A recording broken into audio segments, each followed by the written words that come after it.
The world is waking up, and you finding your way here today is no coincidence. The spirit world always has a way of guiding us where we most need to be at the absolute perfect time. I'm your host, Lindsay Morlock, and you're listening to the Guided Podcast, where we explore how the spirit world works on our behalf to guide us along our paths. This is where you'll learn how to live a life that is both conscious and connected, so you can supercharge your pathway to healing and open to life's magic and miracles. Come along this journey to see how guided you truly are. All right. Hi, everyone. Welcome back to the Guided Podcast. And as I mentioned in my season 2 introduction, Catherine Ann, an intuitive astrologer who incorporates her background in tarot, channeling, and the healing arts in her uniquely guided approach to reading the messages in the stars, is here to kick us off with her monthly spotlight to discuss the energies of the new moon. So, Catherine, welcome to the show. I am so excited to have you on because, as you know, I love astrology, but I don't get it. And you have this way of just making this information really practical and tangible. So I am just going to turn this over to you to dive into these energies, and then we will come back together and get into a discussion about it. So over to you. Hey, thank you, Lindsay. I'm so excited to be here. This is so much fun. So we are going to just dive right in. So today we're going to be talking about the new moon that's coming up in Gemini. It will be on June 6th. And that will be happening at 5:37 a.m. Pacific time, 8:37 if you're in Eastern. You just adjust for your time zone, and that's going to tell you what time this new moon is coming exact. And what we're looking at today is when there's a new moon, that's when the moon is dark. So, we're looking out in the sky and there's no reflection from the sun, because actually, if you're looking at an astrological chart, the sun and the moon are connected. They're right by each other, so it's not able to reflect. So this moon is at 16 degrees of Gemini, right in the middle of Gemini. And what's really interesting about this new moon is Venus is also at 16 degrees Gemini. So we have this energy of this new moon that is completely intertwined also with the energy of Venus. So Venus is love and harmony and beauty and romance, and it's the energy of attraction, so what we like to receive, and that is sitting right there with the sun and the moon.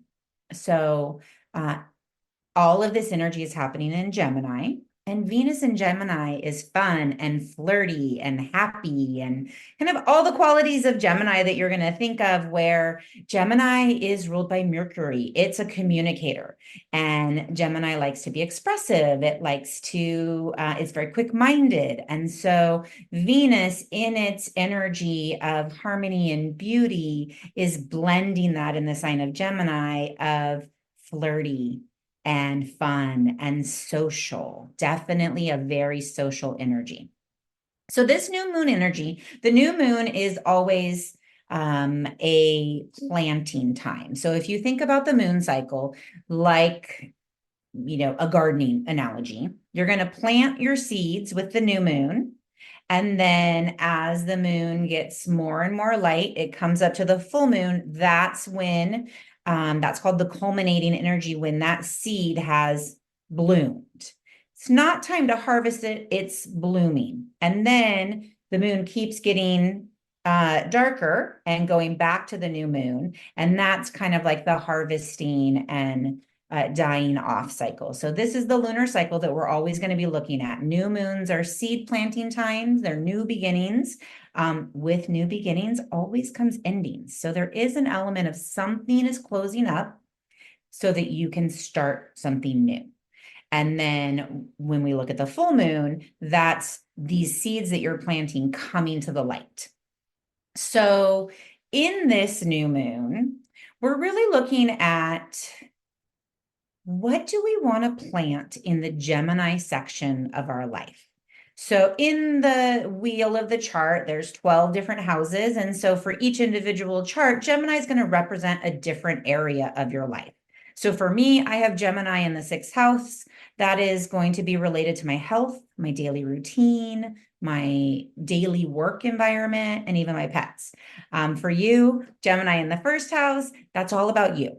It's how you show up in the world, your body, just you, all of you. That's first house. So when we're talking about this new moon in Gemini, it's going to be in relationship to those aspects of your life in particular.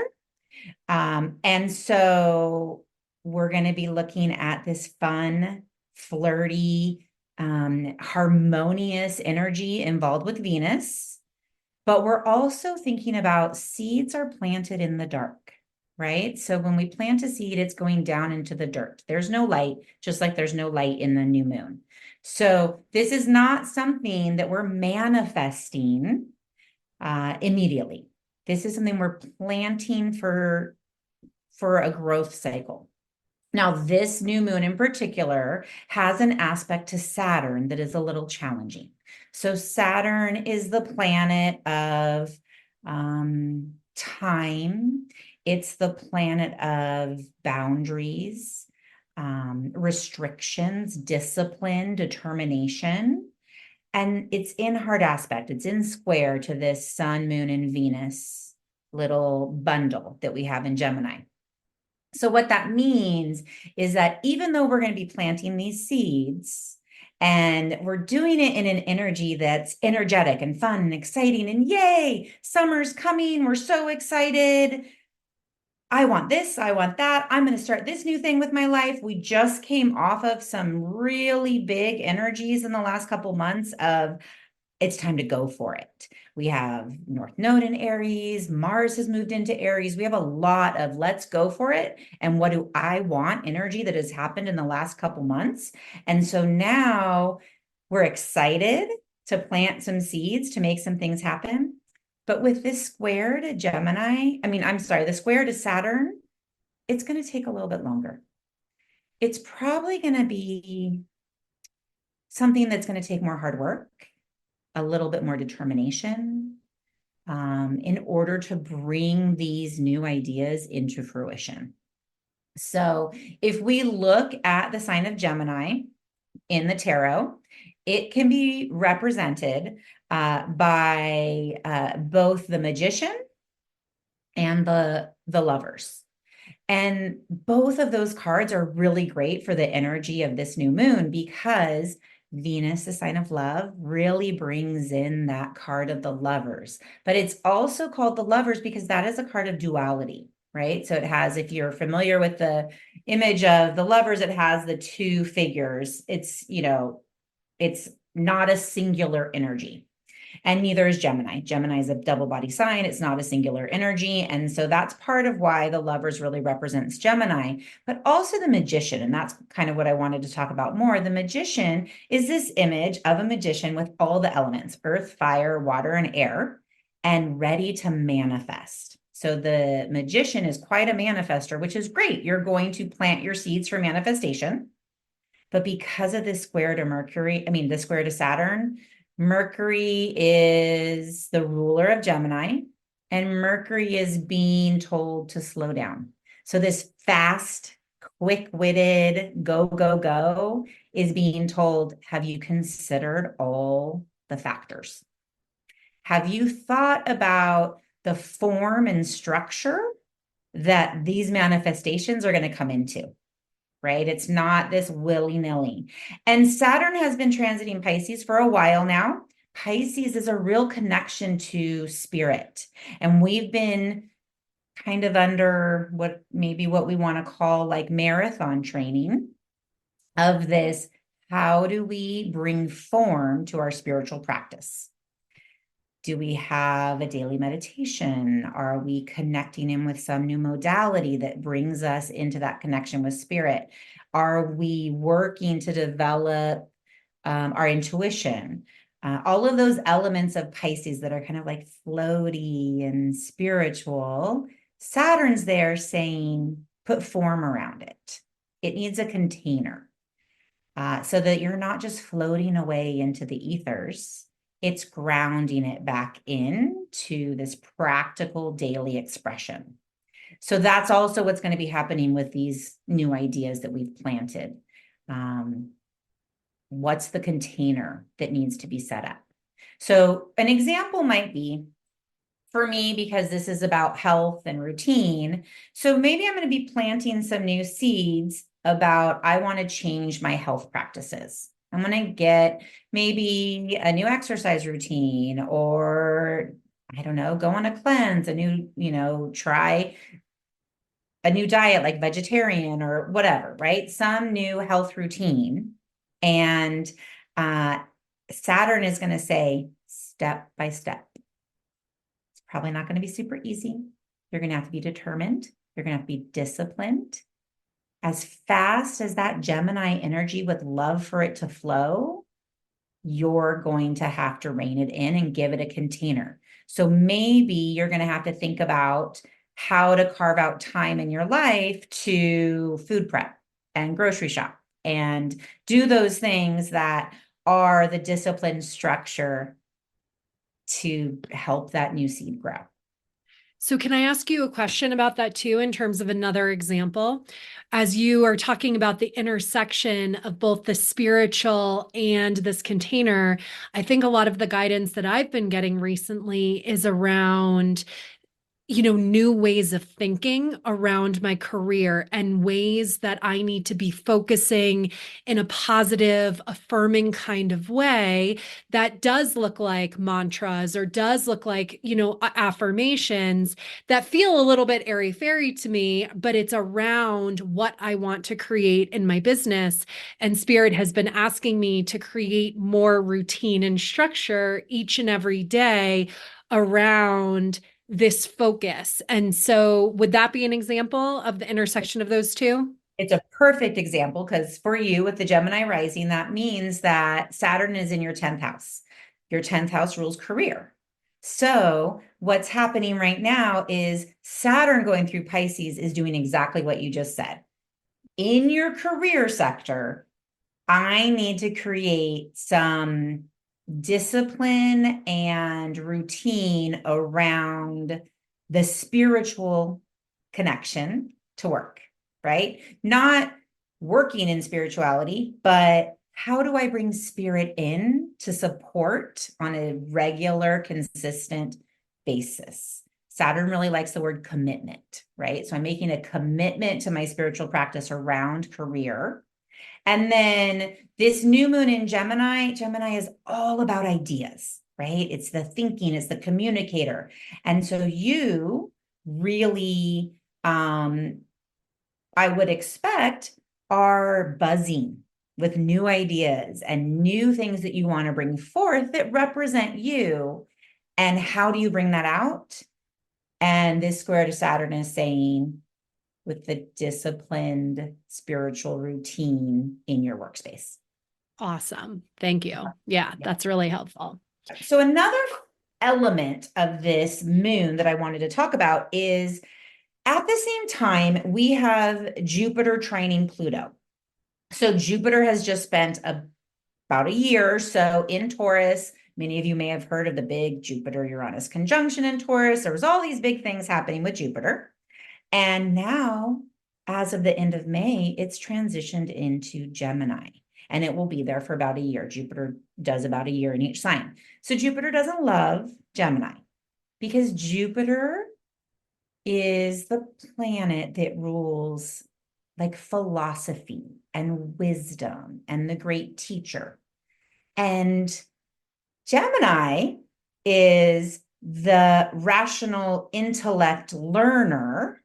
The Mercury wants to express and be active, where Jupiter wants to ruminate a little bit more about the philosophy of the situation. So it's not super comfortable in Gemini, nothing terrible. It's just a different approach to life. And so that's an aspect that's also involved in this new moon. The beautiful thing is it's trining Pluto. And some people, when they hear Pluto, are like, uh-oh, Pluto, death and rebirth, transformation, it's big stuff. And it's not that that's not accurate. It's just that trines are harmonious. This is a beautiful flow between Jupiter and Pluto. And what this is offering is an opportunity. If you're willing to dig deep, Pluto, if you're willing to go inward and reflect, especially because Pluto is retrograde. So that's going in internal, doing all the rewords, just like you would think of a Mercury retrograde. It's all the rewords, reflection, revise. So really going internal and digging deep, what you're going to find in a trine to Jupiter is that treasure. So Jupiter is the treasure.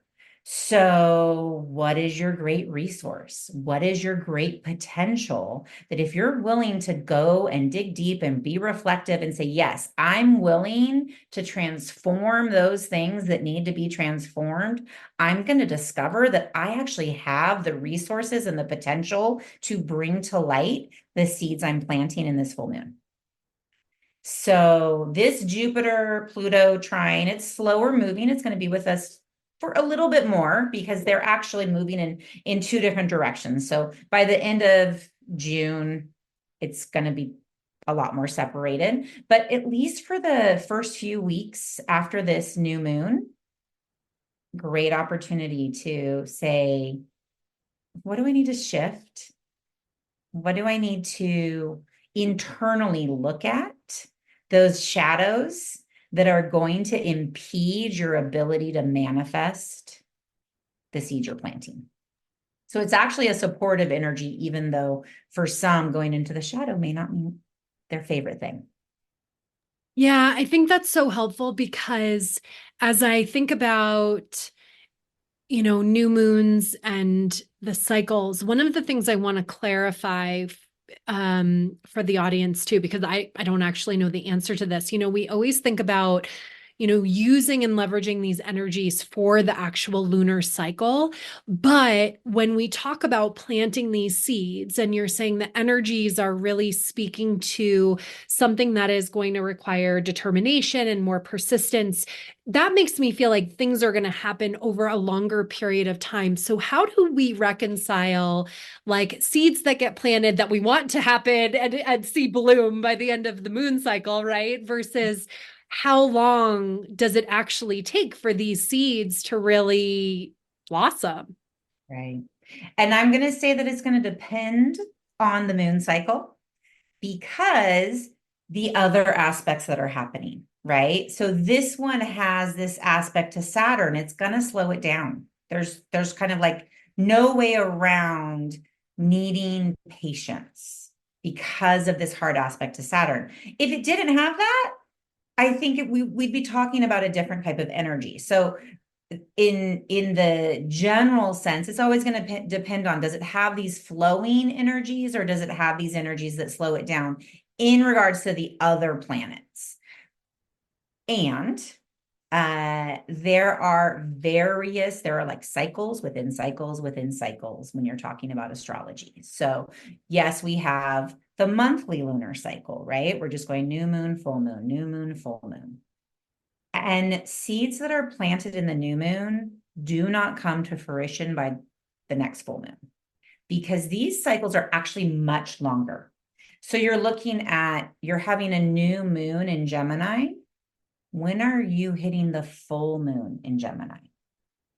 And then when are you coming back again to the next new moon in Gemini? Because over the course of that time is how it's going to take the full lunar cycle. We're going to be going from planting the seeds to now they're sprouting to now they've fully come to the light. And all, and even once they fully come to light, that doesn't always mean it's ready to harvest, right? I see it. And it also may mean, oh, things have come to light that I didn't realize that now I need to make adjustments on. And then we keep going, right? So that cycle is really more of like a 2-year cycle. So it depends on I want to say again, like layer upon layer and layer. I think that's really helpful, especially when you don't really understand astrology. Like that's really helpful because I think so much is focused on these shorter cycles and the energies of the full moon versus the new moon. But then I'm always like, but where are we circling back to this particular energy, which to me fuels my question of what's the best way to set intentions to leverage the energies of this particular moon. So I think the best way to set intention is once you know, well, for any new moon, right? This is not a 2-week manifestation. That's just not the flow, right? So any new moon, you're planting seeds that are going to develop over time. I always like to think, okay, so 6 months later, we're going to hit the full moon. Now what? So the moon is full in this right now we have the sun in Gemini and the moon in Gemini. So when we're going to look for the full moon in Gemini, the moon will be in Gemini, but the sun will be in Sagittarius opposite that. So that's in November, December season, right? So you're going to look for some things coming to light, coming to some sort of culmination, not completion of the whole cycle, but some sort of coming to light in 6 months. And I feel like you really can see that. Some other things to think about with this too are when you're looking at how does it work in your own chart, right? Because everything is going to have to do with what's going on in your own chart. And there's bigger cycles. And for example, Venus might represent in your chart is going to be different than what it represents in my chart. And since this moon is in relation to Venus, it's going to have some interplay with that natal promise of what Venus meant in your chart. So that's kind of like a deeper level if you were going to go to a really more specific level of like the timing and how it's going to show up. But the basics, I would say we're looking, I think, minimum 6 months up to 2 years, depending on all the other aspects. In your chart. Yeah. And we will include all of your information in the show notes so that if people want that specific information, they can reach out to you so that they can do readings with you. The thing, it's funny, I want to bring up because I keep getting flashed to this particular image of something I just did. And then I think you're going to tell me how it's related to these moon cycles. But what I love about the imagery you're offering is it's so related to gardening. And Catherine and I are both into gardening. And I just planted my very first vegetable garden. And, we went out and we got all of the plants and we had to plot out and plan, where all the different vegetables were going and what veggies were going to be planted with what and what veggies don't get along well and don't play well in the sand together. And so, right, I had to plan all of this out. And then, of course, I plant all of these vegetables. And then the next day I watch a video because, of course, not only am I new to gardening, but I'm new to gardening in Arizona. So I watch a YouTube video from a local garden shop here that talks about, make sure when you plant these veggies that you're putting these water crystals underneath the roots because in June, when it's scorchingly hot and dry in Arizona, it's going to help provide some water reserves for these plants. So now, of course, I want to go back. I want to dig up all the plants that I just planted and I want to put these aqua crystals in the thing, right? And so, of course, I looked at the weather forecast after I planted and only ordered frost cloth after I planted all of these things. So I feel like, based on what you said, this is a great example of the not planning it all out and not creating the container. So am I on the right track there? Is that what the opposite might look like if like what Saturn is kind of calling for us to put structure to? Well, I think for this moon in particular, I actually think for the moon that you did the planting on, it was so fertile. You're probably okay. It's a really, really, like it wants to grow. So you're probably okay. But yeah, I think for this Gemini new moon, yeah, and what I would say too is that it's not necessarily that you need to put the structure in now as you're planting the seeds. It's more the understanding that This Gemini is an air sign. It wants to like flow, right? This is not that grounded earth. But Saturn is going to tell you that whatever you planted, it's not an air plant. It's not going to just grow by you loving it floating around. So I think the container is going to come step by step. And it's really about the commitment to creating that container that is going to matter for those seeds, right? Yeah. So, And so um, Saturn holds us responsible too, right? So what I'm hearing you say, it's like the intentions that we set and how we can really leverage this is like think of the intentions almost as what commitments do we want to make to ourselves?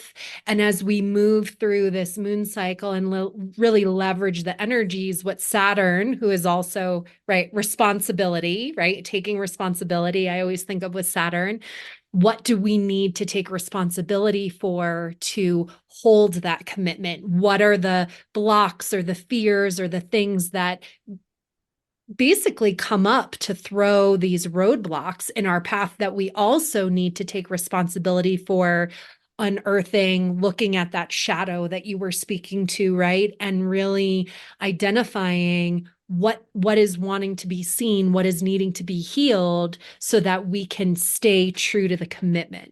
Does that reflect? yes, absolutely. And I think that knowing that this is a new moon right there with this fun, flirty Venus, it makes me think about like if you're at a party and it's like, yeah, this is so much fun. But maybe you make a connection with somebody, unless you actually do the steps afterwards to pursue that connection and actually develop a relationship with that person or that situation, it's a one-off. So that's kind of the energy of this new moon where it's like, yeah, it's going to be awesome and you're going to be excited and you're going to have all these great ideas and keep at it. Right. So it's not a one and done energy. It's the one and done is an example of what we need to keep committing to, keep stepping out into that energy, keep committing to showing up in that particular area of where you're setting these intentions. And then I also think, I like to do crystal grids for the new moon ceremonies. And part of that doing a crystal grid is having a focus for your intention. So you're, being able to see a visual representation of with the crystals or the shape or the background of kind of that energy that you're trying to implant. But going back to that intention, what is it that it's the attention to your intention, right? That matters. And so having that something that's going to keep drawing you back to those intentions as opposed to, I did the new moon ceremony. Right. Yeah. So yeah, all that's is why they say, altars alter, right? But it's really because it's anchoring our focus and bringing us back to that reminder of our intentions. Right. And really, in the couple weeks after, with this beautiful Jupiter Pluto trine, if you take that time to sit with those intentions and uncover what is maybe in your subconscious around those intentions that's ready to be released and healed, that's where you're really going to find that treasure trove of resources or potential to help.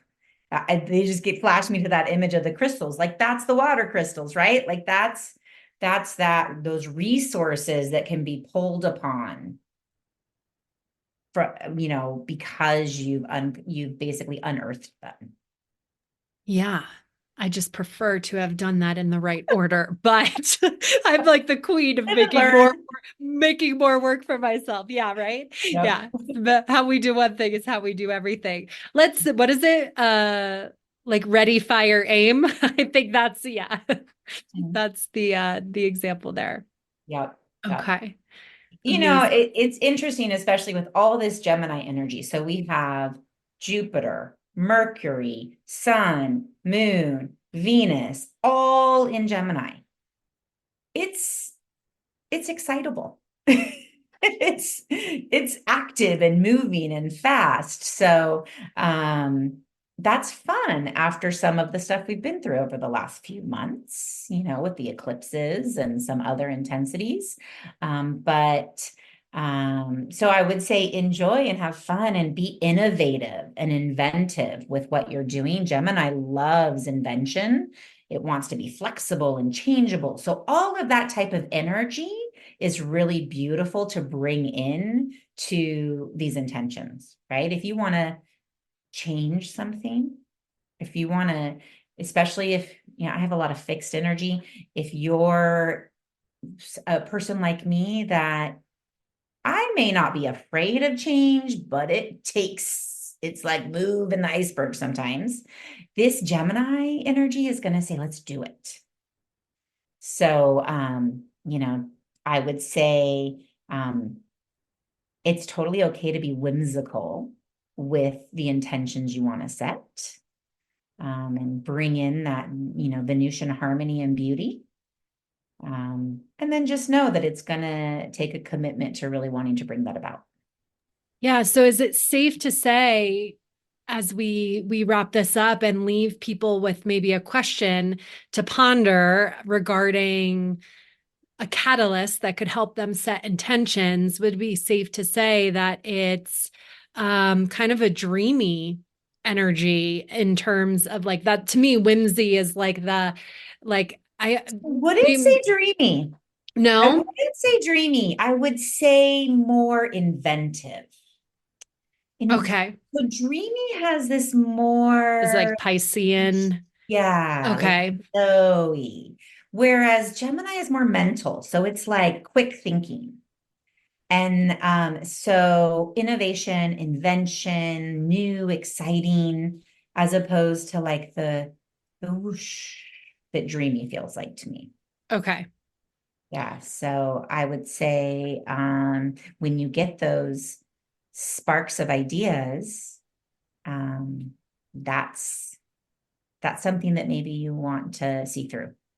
So, right. So, paying attention to our ideas, innovations, thoughts, and seeing which ones of those we may want to set intentions around to really bring commitment to for a longer term manifestation. Yeah. Awesome.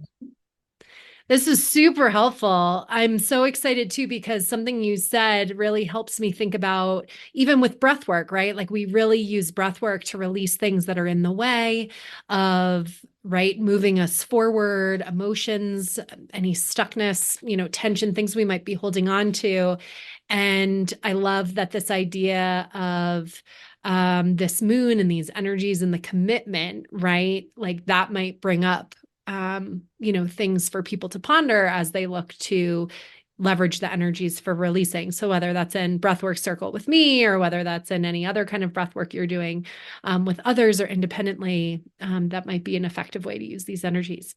Yeah, definitely. And then something else that just came in was that Gemini is the sign of the twins. So a favorite astrologer that I follow, Anne Ortley, talks about how the Gemini energy, Geminis do things twice.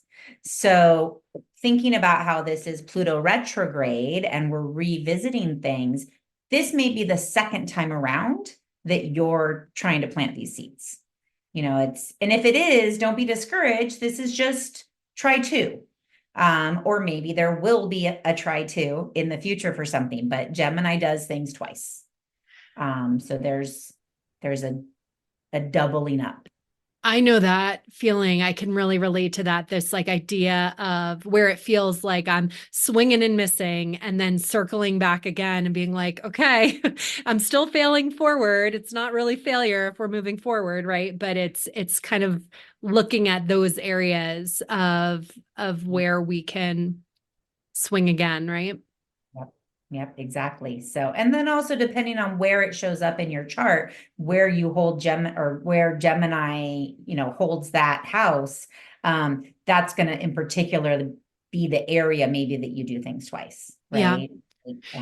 So is there an easy way for people to identify what house Gemini related to this moon? They can obviously reach out to you for support. And are there other ways or resources that can help people identify where this will hit them? So anytime you're going to pull up a chart for astrology, it's all going to be, the houses are always based on your rising sign.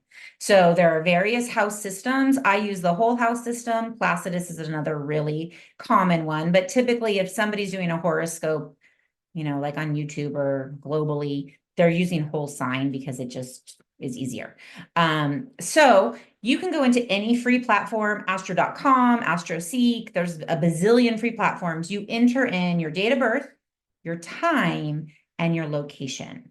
So the time is what's so important for the houses because the time generates your rising sign, and your rising sign is what then starts house one. So then you go around the houses. So if you don't know your time of birth, there are astrologers that do rectifications and then can help you with that. I do not. But that is the easiest way to figure out what house this is showing up for. Awesome. Thank you so much for that and for all of this information. And again, we will include all of Catherine's information in the show notes if you want to reach out to her for a more detailed astrological report. And we will look forward to connecting with Catherine again for the discussion around the full moon energies in June. So until then, we will see you all next time. Thank you so much for listening to the Guided Podcast. If you enjoyed this episode, I would be so grateful if you would share it with a friend or even leave me a review so we can ensure that it makes its way into the ears of listeners who need to hear these messages most. Until next time, may you remember how guided you truly are.